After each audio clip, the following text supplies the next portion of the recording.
السلام عليكم ورحمة الله وبركاته، أهلا بكم في حلقة جديدة على قناتنا انجينيرنج ساينس. تحب مجال العربيات؟ اشترك في القناة وفعل الجرس، ولو اتفرج علينا على الفيسبوك اعمل متابعة للصفحة.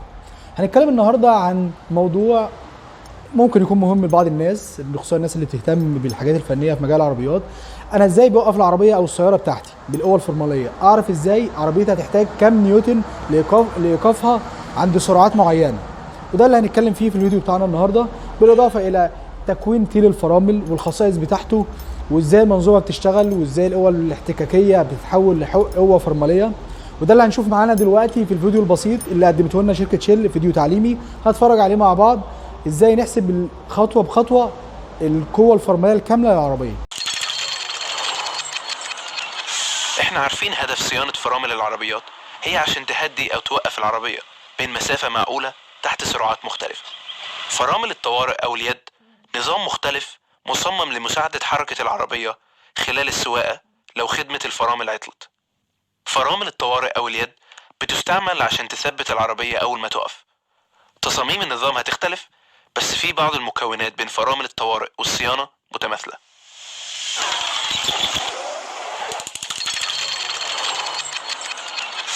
أنظمة الفرامل العادية للعربيات بتستخدم الاحتكاك لتحويل حركة العربية أو طاقة الحركية لطاقة حرارية. ده بيحصل من خلال مجموعة من منصات وبطانات الاحتكاك اللي بيكون ضغط على الدوار القرصي.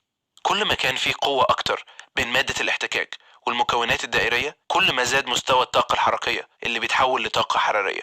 نقص الطاقة الحركية بيؤدي إلى نقص في سرعة القرص. لما نتكلم عن الاحتكاك اللي هو بيحصل بين بطانة الفرامل والقرص، احنا بنتكلم عن معامل الاحتكاك ما بين الاتنين.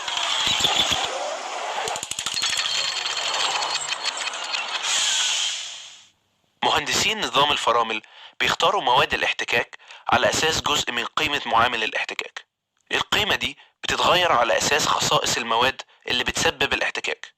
احنا بنشوف ارتفاع معاملات الاحتكاك لما بنشوف العجل المطاط بيلف على سطح الطريق. معامل الاحتكاك بيقل بين التلج والسطح الزجاجي. الفرامل لازم يكون فيها معاملات احتكاك عالية لما تكون في درجات حرارة مختلفة، لكن لازم برضو تكون متينة كفاية على انها تستعمل بدون تلف. مادة الاحتكاك المثالية بتقوم بعمل ثابت في جميع درجات الحرارة خلال فرامل السرعة العالية والبطيئة وجميع أوضاع الجو. لازم يكون فيها مقاومة لتلف البطانة والقرص، وتعمل أقل صوت ممكن أثناء التشغيل. في 3 أنواع لمادة الاحتكاك اللي بيستخدموها مصنعي الفرامل. ممكن نصنفهم إلى العضوية، المعادن، والسيراميك. على الرغم من أن أشهر مصنعين مادة الفرامل لم يعودوا يستخدمون مادة الأسبستوس في تركيب منتجاتهم، لازم تعرف أنها ما زالت من مواد الفرامل الرخيصة. مواد الاحتكاك العضوية تحتوي على مزيج من الألياف الزجاجية الاصطناعية والألياف الأراميد والألياف العضوية الطبيعية كعنصر التعزيز الرئيسي. هذه المواد تعمل بشكل أفضل في درجات حرارة منخفضة والحالات الفرامل العادية. قد تحتوي مواد الاحتكاك المعدني على ما بين 30 و 65% من المعدن، والتي يمكن أن تكون مزيجا من الأسلاك الفولاذ ومسحوق الحديد. المعادن هي حل وسط جيد بين مقاومة التآكل والضوضاء والأداء. مواد الاحتكاك السيراميك تحتوي على ألياف السيراميك، المركبات من نوع السيراميك وبعض المعادن الغير حديدية. هي بتوفر أداء ممتاز في جميع المجالات، فهي هادئة تستمر لفترة طويلة وفعالة جدا على نطاق واسع من درجة حرارة التشغيل.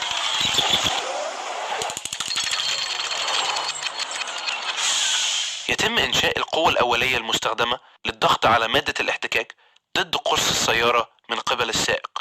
من خلال إجراء عدد قليل من الحسابات يمكننا أن نفهم فكرة كيف يتم ضرب هذه القوة الأولية من خلال نظام الفرامل لوقف السيارة بحجم متوسط. سيارة وزنها 1400 كيلوغرام ماشية بسرعة 100 كيلومتر في الساعة بتستغرق حوالي 38 ألف نيوتن من القوة عشان تقف، لكن الشخص المتوسط ممكن يبذل قوة حوالي 500 نيوتن على دواسة الفرامل. يتم استخدام مضاعفة القوة من خلال الرفع، تعزيز الفراغ، والخاصية الهيدروليكية لتحقيق المستويات المطلوبة اللازمة لوقف السيارة.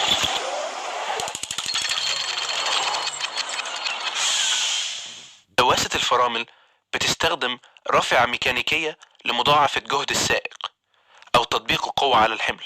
دواسة الفرامل هي رافعة من النوع الثاني. ممكن نحسب مضاعفة القوة بقسمة الطول الكلي للرفعة على مدة العمل. هذا المثال يعطينا نسبة المضاعفة حوالي 8:1. ده بيعادل قوة ميكانيكية من 4000 نيوتن تطبق الآن على الحمولة.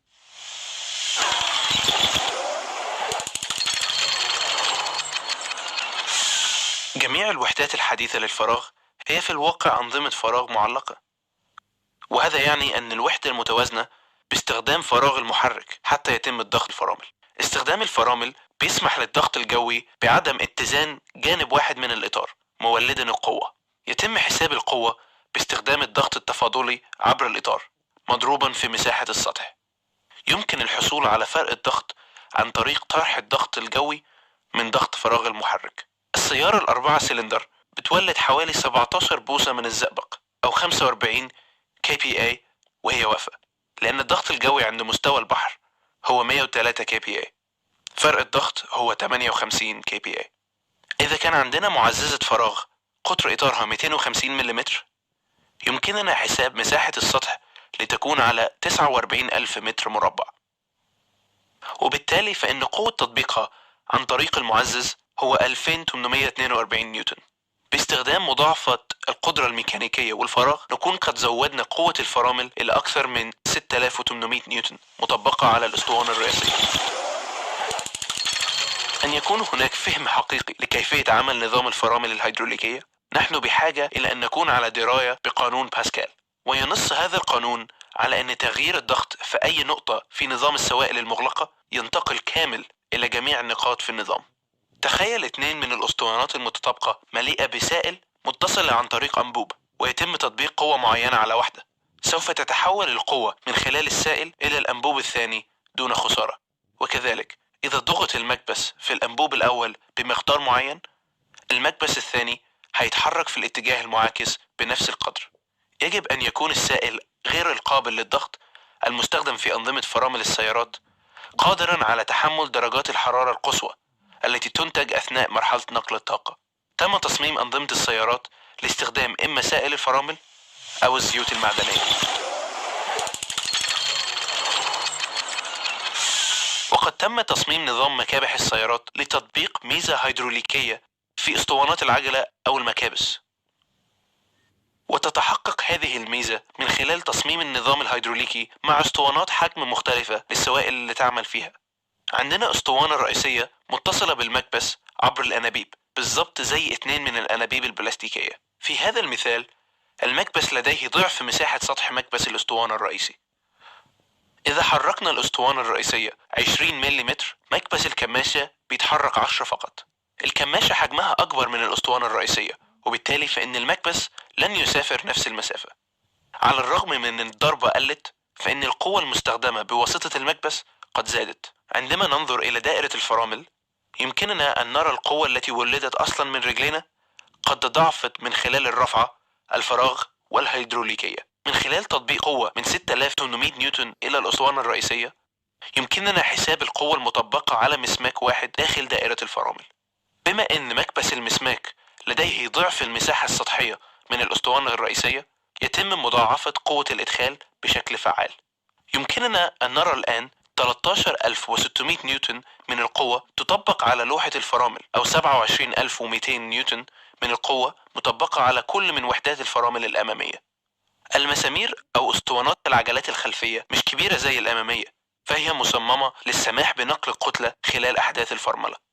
إذا كانت هذه المكابس لها مساحة من نفس حجم الأسطوانة الرئيسية، إذن ليس هناك ميزة هيدروليكية. يتم تطبيق نفس القوة على البطانات الخلفية كما هو مطبق على الأسطوانة الرئيسية. إذا عملنا الحسابات يمكننا أن نرى أننا وصلنا لنقطة 38,000 نيوتن من القوة اللازمة لوقف السيارة. ينظر مهندسو الفرامل والمركبات إلى متغيرات أكثر بكثير من اللي شفناهم اليوم عند تصميم أنظمتهم. ترقب لمزيد من التدريب على الفرامل في هذه السلسلة. شكرا للمشاهدة.